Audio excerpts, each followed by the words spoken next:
Brothers and sisters of the enlightened, gather close, for the wise Mothman watches. His many eyes gaze beyond the veil, seeing what we cannot, guiding us toward the path of truth.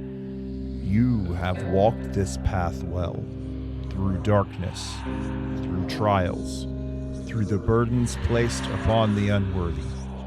Yet you remain, you endure, and for that you are blessed. The winds carry his whispers, the shadows stretch in reverence, and from their depths a gift is revealed. A mark, not of flesh, nor of ink, but of power. The Elder's Mark. Wrought in darkness, bound by destiny, it is no mere weapon. It is a beacon of judgment, a tool of enlightenment, a harbinger of his will. Take it, wield it, and strike down those who would shun the wisdom of the Mothman. Let its fire burn away the blind. Let its fury forge a new path. You are chosen, and with the Elder's Mark in your hand, you shall make them see.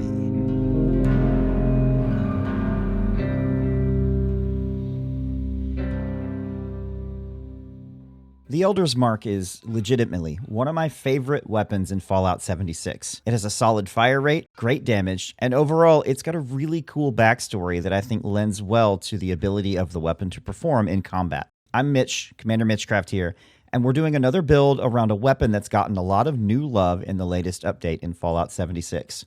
The Elder's Mark. If you're not familiar with it, the Elder's Mark is an SMG that can be picked up by completing the Beast of Burden event with Luca at the Sacramental Glade. The gun itself doesn't seem too spectacular at first glance. It plays exactly like a fixer. On the plus side, it doesn't rely on the stealth and sneak aspects that give the fixer its massive damage output. This is because the Elder's Mark is cursed. All cursed weapons have a higher inherent damage and fire rate. It does make the weapon break a little bit faster, but we can slot some perks in that will help offset that. For our legendary perks, you're going to want to take 3 legendary special cards at 5 points and 1 legendary special card at 3 points. It doesn't really matter which ones you take because you can always reallocate your points around depending on which cards that you have. I also like to take either Sizzling Style or Funky Duds to get some extra damage resistance depending on where I'm going to be fighting, and taking 1 for the team, which allows us to do extra damage toward our enemies as they attack our team. This brings our total specials up to 6 Strength,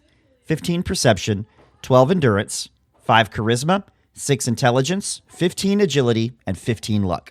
Our strength perks are focused on weight reduction.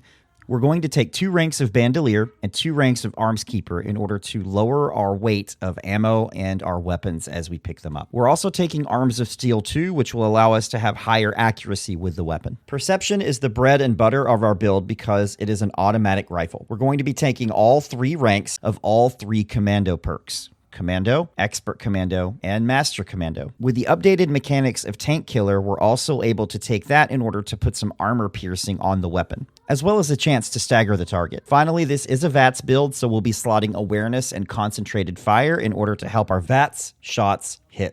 The endurance perks are all about survivability and glow. We're going to start with 3 ranks of fireproof because fire damage is the #1 source of problems for all Wastelanders, as well as Life Giver too. One of the hidden bonuses of Life Giver is that if you're running a build that requires glow, your glow maximum scales with your maximum HP. Any perks or food that increase your maximum HP also increase the pool of glow that you can pull from. To replenish that pool quickly, we're going to take Glowing Gut and Through Hiker, which will allow us to carry copious amounts of toxic goo. And finally, we've got Radiation Power, which allows us to spend that glow on doing extra damage to our enemies. Strange in Numbers allows our mutations to have a 25% more positive effect if we're teamed up with other mutated Wastelanders. This is a ghoul build, so we'll also be taking United Ordeal and Moral Support in order to increase our special stats when we're in a team with other ghouls.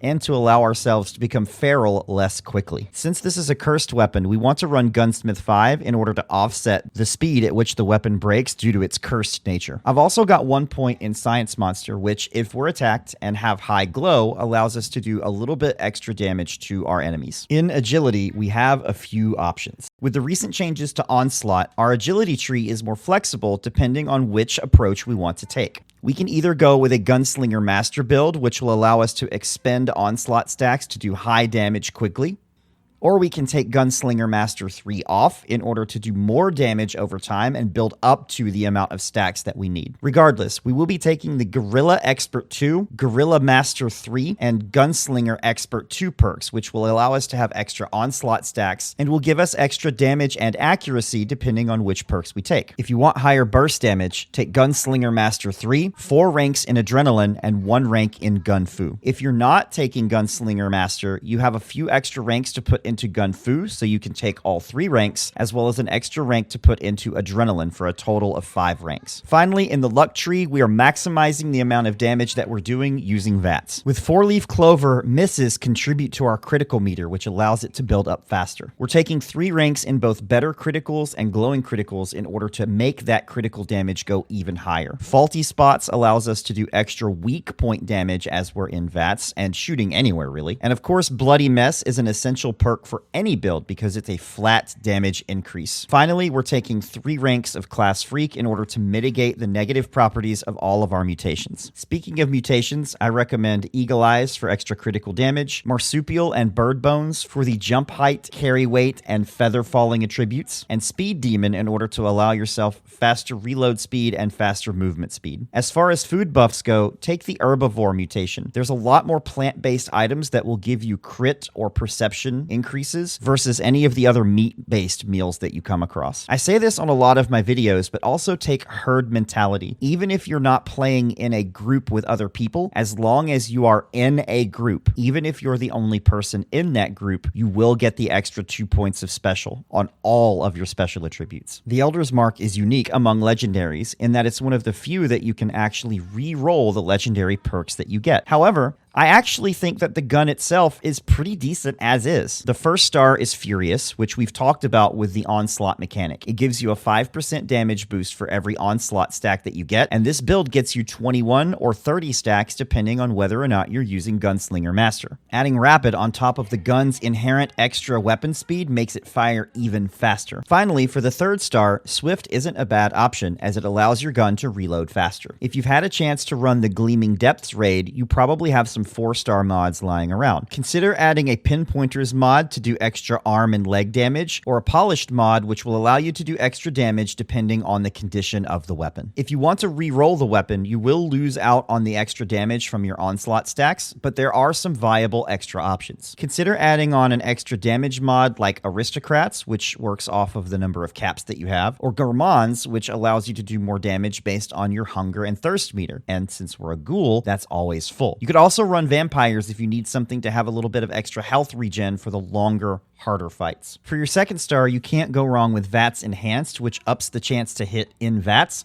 or Vital, which allows you to do extra critical damage. For your third star, VATS Optimized is a great choice. It lowers the AP cost of all of your shots in VATS. The fourth star mods can be the same as your as-is roll. Either drop in Pinpointers or Polished. We want to spec out our armor to do as much damage as we can in VATS and to stay in VATS as long as possible. I recommend using Vanguard for the first star since Overeaters and Unyielding are off the table because you're a ghoul. Even though it's a flat damage reduction increase, it does add up with 5 pieces. For the second star, I like using Powered, which allows me to get my AP back quickly to get back into VATS and back to killing. For the third star, I like stacking on Arms Keeper with some of the perks that we have in order to really lower the amount of weight that weapons take in my inventory. Sometimes you just want to go to Rad Rumble and not have to worry about scrapping your legendaries mid-fight. Finally, for the fourth star, slot in Rangers. It's a straight damage increase for ranged weapons, and you can't go wrong with extra damage. As far as the overall playstyle for the Elder's Mark, it's pretty straightforward. Get in, shoot things in VATS, and use the time when your VATS is recharging and your AP is regenerating to recover your glow. This will allow you to be in the mix and in the front line for longer periods of time, since your glow is not only taking care of your extra damage, but also the shield on top of the health that you have in your health pool. The nice thing about this build is it's pretty flexible, so you can remove and re-perk your cards if you're going into a fight that requires longer, more sustained damage. If you're fighting a wave fight like Guided Meditation, put Gunslinger Master on because you're going to have downtime between killing mobs to regenerate your stacks. If you're fighting Earl, on the other hand, you may want to take Gunslinger Master off. I said it earlier in the video, but I really think that the Elder's Mark is a viable replacement for the Fixer in Commando builds. Overall, I would give this a strong A. If S-rank content can be taken into the Gleaming Depths without any issue, and a B-rank build struggles in any group content, this build is strong enough for any group content that you take it into. It might even be raid viable depending on the mods that you run and the team members that you go with. As we draw our time with the Mothman to a close, it's worth remembering that even weapons that have been slept on or shelved in your stash can be given new life with updates that come out in Fallout 76. And the Elder's Mark is no exception. If you like these sorts of videos, make sure you like and subscribe to the channel and ring the notification bell so that you get notified when the next build goes live. Thanks for sticking around. Let me know any comments or questions that you have in the comments section of the video, and I will see you out in the wasteland.